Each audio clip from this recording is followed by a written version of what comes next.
Hér sést hvað hnén fara langt út og orsaka að sundið kraftlítið vegna þess að gefur meiri mótstaða þegar hnén fara svona langt út.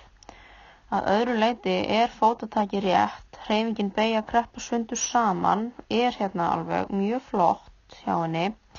Það væri best að laga stöðuna á hnjánum í fótatakinu.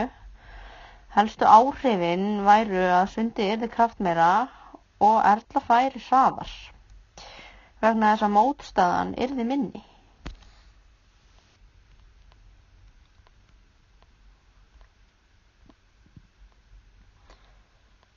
Hér hægt að sjá að handartakið alveg rétt hjá Erlu og öndunin líka alveg rétt. Hún blæs frá sér í vatninu og andar að sér þegar hún kemur með höfuðið upp úr.